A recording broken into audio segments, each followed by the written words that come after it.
他们是海上一群特殊工种，被称为海上捕风人。在102米高的海上高塔，工人们正在紧张地进行风机叶片对接。128根螺栓要精确插入相应的螺孔中，螺栓和螺孔仅不到5毫米的间隙余量，20多吨重的叶片在海风中不断摇晃，始终无法完成对接。在山东黄海距离海岸线16海里处，一艘吊装船已经在茫茫大海上停泊好几天，即使船上所有探照灯全开，依然无法透过海上的浓雾。这艘船叫德建轮，长132米，宽41米，正在等待一个风平浪静的日子到来。此时，一支海上工程团队乘上一条客船，向着德建轮驶来。工程队一行8人通过吊笼登上了德建轮。这是一个非常重要的项目，他们的使命是完成华能山东半岛南4号海上风场的建设，成为山东省海上第一个风机点。山东省是中国海岸线最长的省份之一，享有得天独厚的海域风能资源。据计算，通过海上风电可直接带动经济贡献超万亿元。此次将要把风机安装到海上，与陆地安装不同，海上作业条件更加艰难。德建轮每停在海上1天，费用就高达80多万。天气预报显示，从明天开始有4天的窗口期，海况适合风机安装。随着起重机巨大轰鸣声响起，第一节130吨重的塔筒从船上被吊起，起重机吊钩就重达50吨。在施工经理的指挥下，塔筒顺利对接。傍晚时分，第2节塔筒也完成吊装，但项目进度还远远落后，按照计划已经落后7、8个小时。施工队24小时不间断作业。第3节塔筒在凌晨4点完成吊装。第2天吃过早饭后，施工队开始吊装220吨的机舱轮毂。在下一步就是风机叶片的安装，而此时监理却发现风机叶片出了问题，叶片侧面出现一个凹坑。此事关系重大，需要专业第三方鉴定确定责任归属。一只风机叶片价格超过300万，一旦出现问题，就关系到厂家、供应商、运输方、施工方的责任。因为验收出现质量问题，现在不能进行下一道工序。我在会上批评看监理把控不到位。甲方对项目出现问题非常不满，现在是换是修，在场所有人都没法决定。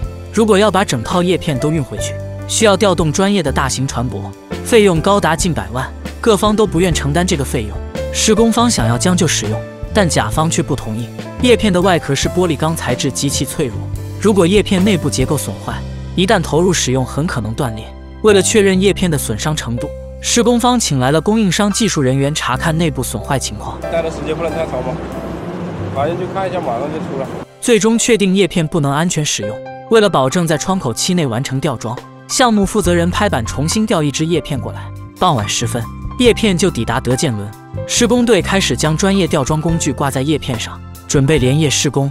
但海上天气说变就变，又下起了雨，只能暂停施工。现在窗口期只剩1天时间，但是3个叶片还一个都没装上。叶片的安装是整个风机最麻烦的部分，重23吨、70多米长的风机叶片，以每分钟3米的速度上升，从甲板到最高处需要花费40分钟。紧接着，高空作业队即将出发，他们要爬到102米高的风机顶端，徒手完成叶片和轮毂的对接。这是整个项目中最危险的工种，垂直90度的爬梯，要连续攀爬30分钟。这仅仅才是热身。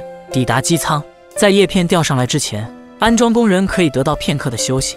在100米的高空，塔筒一直在晃动，有人刚上来就顶不住撤下去，而大多数安装工人早已习惯了这样的环境。想家肯定是想家了，但是这是人家有家的地方没有工作，有工作的地方没有家。叶片吊上来，施工队立马紧张起来，各自回到自己岗位上。对于叶片安装来说，最忌讳的就是刮风。现在风速仅每秒2米，是安装的好天气。叶片和机舱初步平稳对接，接下来要将128根螺栓准确插进相对的螺孔中，这才是真正的考验。虽然风速不快，但安装工人感觉叶片晃动幅度极大，螺栓和螺孔只有仅5毫米的间隙余量，但凡有一点晃动，都无法对进去。下方吊车的吊机手完全看不到上面的情况，高空指挥就相当于吊机手的眼睛，但2人配合不佳，过了3个小时都未完成对接。到了饭点，大家也没时间吃饭。此时大家又累又饿，情绪也变得焦躁起来。施工经理决定先把叶片完全退出来，再重新对接。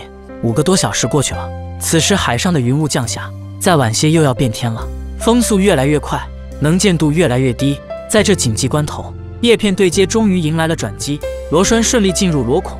再次经过1夜奋战，另外2片叶片也完成吊装。为的很，聊咋而这才仅仅是第1个机位，后续还有50多个机位需要安装，年发电量能超过8亿千瓦，每年可节约煤炭25万吨，减少二氧化碳排放55万吨，为碳达峰碳中和目标提供有力贡献。